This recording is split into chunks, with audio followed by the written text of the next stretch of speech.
Kaiser aqui e hoje eu tô com a Valentina. Olá! Essa collab um dia vai sair, mas é que ela precisa ir. Não, eu vim aqui porque eu falei, amiga, você tá aqui, eu tô aqui, meu sonho é estar no seu canal! Meu sonho é gravar com ela. Mas a gente gravou lá pra Warner, a gente falou várias teorias da quarta temporada de Flashback. Não, da terceira temporada. Ai, eu falei, quarto episódio da terceira temporada. Mas na próxima eu vou até o Rio e aí eu gravo com ela. É Sim. isso.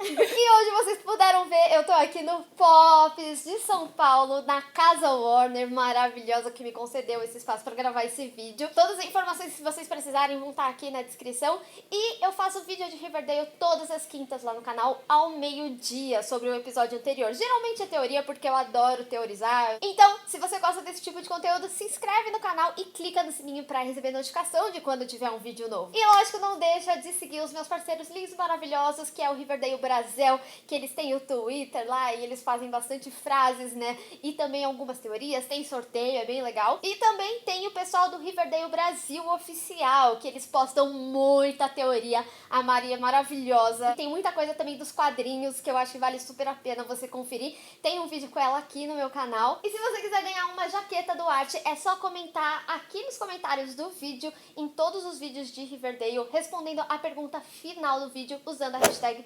#CroiserRiverdale. Eu vou falar quem foi o vencedor lá na live de mid-season, que vai acontecer logo depois do episódio.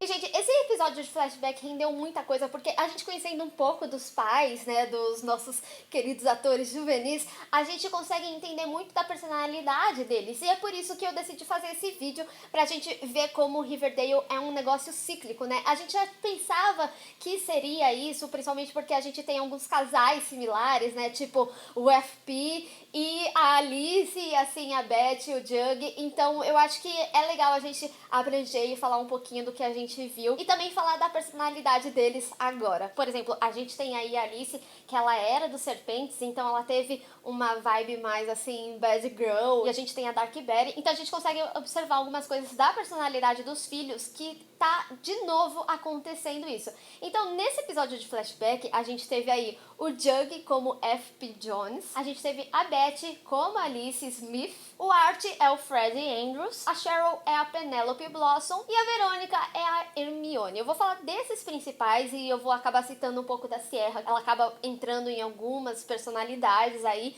mas eu acho que é muito legal a gente abranger essas personalidades dos pais pra justamente você entender como que a criação ela acaba influenciando na personalidade dos filhos hoje em dia. Então, por exemplo, a gente vê o Fred, que ele tem uma ligação com a família muito, muito grande, e o Art também tem isso, e apesar de não citarem a mãe do Fred, né, só mostra lá do pai, que ele tá com os problemas, tanto que ele é o único que fala que não quer sair de Riverdale, tanto que quando o pai dele morre, ele acaba assumindo o negócio da família, e ele deixa o sonho dele de ser músico ou jogador, né, tanto que eles até questionam, como que você vai ser músico ou jogador daqui de Riverdale, sabe? E a gente vê que o Art, ele tem meio que essas mesmas vontades, né, desde a primeira temporada. E o Fred sempre apoiou o Art, porque ele só queria, na realidade, entender se ele de fato gostava disso, porque requer muita dedicação, sabe? Por isso que ele teve aquele lance lá com a professora de perguntar se ele era bom mesmo, e tanto que quando ele entendeu que era uma coisa que o Art gostava, ele pegou e transformou a garagem num estúdio musical, sabe? Então,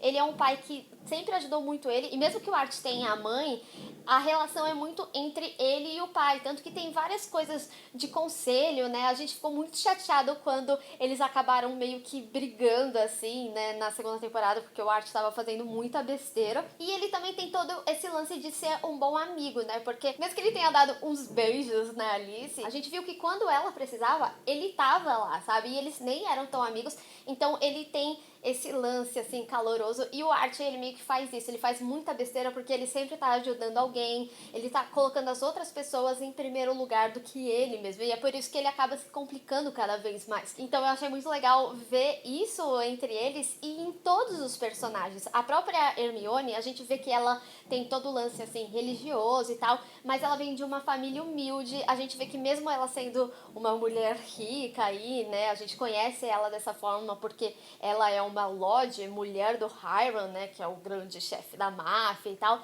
A gente consegue perceber que ela tem uma humildade e a Verônica, ela é meio que como se fosse a junção do Hiram com a Hermione, só que muito mais pra Hermione. É como se ele tivesse sido um meio termo no sentido assim, a gente conhece a Verônica sabendo que ela tinha sido uma mean girl lá em Nova York e que aqui ela quer tentar fazer as coisas diferentes, mas ela é muito esperta, então tipo, ninguém passa a Verônica pra trás, não. Mas ela tem esse lance da bondade, sabe? A gente vê a forma que ela tratou a Ethel quando o pai dela tava com aqueles problemas, até mesmo ser amiga da Beth, sabe? Então ela tem essa bondade da Hermione e a gente vê que talvez ela não tenha uma característica um pouco maior aí da Hermione porque tinha esse lance da ambição. E a gente sabe que a Verônica, apesar de ser muito legal, ela também tem o lance da ambição, sabe? Ela tem o Pops, aí ela fez lá o Labunenute pra ganhar uma grana, fazer um clube lá em Riverdale e bombar um pouquinho mais porque estava com pouco dinheiro. E ela ainda pediu a mesada do pai, lembra? Que ela ameaçou o Hiram e falou ainda que ele tinha que dar $10.000 por mês. Eu fazia a minha vida com $10.000 por mês. Hiram, doa pra mim. E a Josie, a gente vê que ela tem uma pressão muito grande da família dela, principalmente porque o pai dela era produtor, e aí ela queria que ele gostasse lá da Josie e as gatinhas, só que também tinha um lance de empoderamento que a gente só foi conhecer nesse episódio de flashback, porque teve todo esse lance aí da Sierra e o Tom, eles não ficarem juntos por um lance de preconceito, inclusive da família, sabe? Então toda essa questão de empoderamento da Josie e também dessa construção da imagem forte vem muito disso da mãe dela. A Alice, ela já é uma personagem que tem uma mudança maior e eu acho que isso diz muito da Beth, né? Porque ela era uma serpente e depois que tudo mudou ali por causa do jogo e do segredo deles, ela fala que ela se transformou numa mentirosa convicta, né? E foi assim que ela acabou conhecendo lá o Hal, pediu pra sair com ele, e a gente tem isso na personalidade da Beth também, porque a gente conhece ela como uma menina muito boa, e aí tem todo aquele lance da Dark Betty, que apesar dela não estar aparecendo tanto com essa questão, ela acaba tendo esse lado mais sombrio, mais serpentesco, e no próximo episódio ainda, a gente vai ver ela vestida assim. Eu e a Valentina, a gente falou que pode ser um flashback, que talvez a série trabalhe com flashback, mas ao mesmo tempo pode ser que seja mesmo a Beth lá com a roupa de serpente, luvinha. A gente vai conseguir abranger melhor essa personalidade da Alice na Beth. Então eu gostei muito de como foi feito isso pra ela. E hoje em dia a gente vê uma Beth mais com meio dessas duas personalidades, né? É como se fosse, sabe aquela pessoa que ela se ferrou tanto na vida que ela aprende a não ser passada mais pra trás? Então, a Beth, ela tá nesse estado agora, ninguém fica passando ela pra trás, ela peita a galera, mas ao mesmo tempo ela ainda tem aquela bondade da primeira temporada. E o FP, ele tinha um lance muito de renegar as origens dele, né? Porque ele era pra ser um serpente por causa do local que ele nasceu, só que na escola ele era um jogador de futebol, então as pessoas achavam que ele era tipo do lado norte da cidade, e ele falava que ele ia ser o primeiro Jones a fazer faculdade, porque o pai dele era um bêbado e meio que quebrou a família, e a gente vê isso acontecer desde a primeira temporada, né? Porque o FP, ele começa a beber pra caramba, o Jug, ele rejeita muito essa vida dele ali de serpente, ele não vive com o pai, ele até culpa o pai porque a Gladys e a Jelly Bean, elas foram embora por causa disso, né? Então a gente vê como isso é muito cíclico, sabe? E aí a gente tem um Jughead hoje em dia que ele faz parte dos Serpentes, mas mesmo assim ele não é um FP, ele não se envolve com coisas ruins, ele só se envolveu mesmo quando a Penny, né, tava meio que ameaçando ele como troca de moeda pra ajudar o FP lá na cadeia. E a gente consegue ver essa mesma personalidade no Jug. Mesmo que ele nunca tenha participado ali do time de futebol, ele já teve muitas personalidades aí de, tipo, ser o excluído, o estranhinho. E aí, meio que o time de futebol dele foi meio que fazer parte desse grupo. Porque quando ele briga lá com a Beth, ele até fala assim, você é líder, sabe? A gente não tem nada a ver. E no final é como se fosse essa transição aí dessa personalidade dele de esquisito pra um cara que é amigo da galera. E a Penélope, é lógico que eu guardei ela pro final, ela é uma grande revelação, né? Porque a gente descobre que ela não é uma Blossom legítima. E ela tinha muita vontade de sair ali de Riverdale, né? E é muito estranho, assim, tem algumas coisas que ficam em aberto, que eu acho que elas podem ser exploradas nessa temporada, principalmente com a relação aí do Clifford, que eu já falei em vários vídeos, inclusive lá na Warner também, do Clifford ser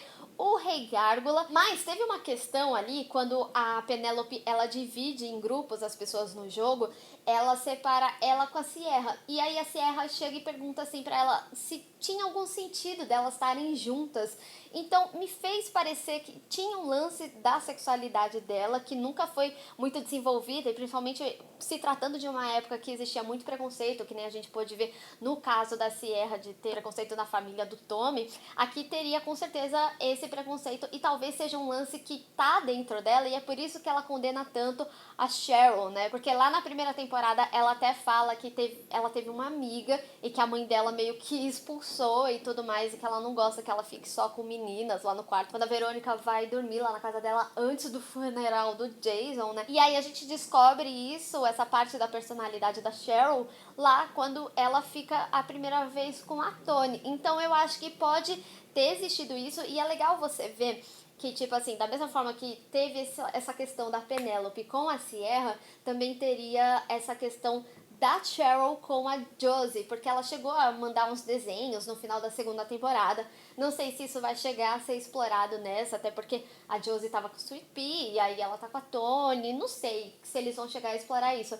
Mas tem aí, mais uma vez, um ciclo que se repete. E como todo mundo jogou esse jogo e mudou completamente a personalidade, eu acho que essa transição aí da Penélope, que a gente conheceu no episódio de Flashback, em que ela era uma menina boa e queria sair de Riverdale pra se transformar na Penélope que a gente conhece hoje, mora lá em Thornhill. Eu acho que ela trata talvez a Cheryl meio mal, porque ela sabe que foi isso que fortaleceu ela dentro da família. E talvez seja um lance de criação, porque de repente vai que os pais tratavam o Clifford super bem, porque ele era um Blossom e ela nem tanto assim. Então é por isso que, tipo, o Jason, ele era um menino brilhante e tal, e aqui a gente vê a Cheryl sendo a pessoa que precisa se provar sempre. Esse episódio com certeza já é o melhor da temporada inteira, quiçá da série. Ó, vou me arriscar aqui e dizer isso. E por mim, sinceramente, podiam ter mais episódios experimentais como esse, porque a gente consegue ver uma história muito mais estruturada, né? Porque a gente tá falando de uma história que precisa fechar aí no episódio e não numa temporada inteira. Então eu gostei muito, eu queria muito que o Roberto trouxesse mais episódios assim.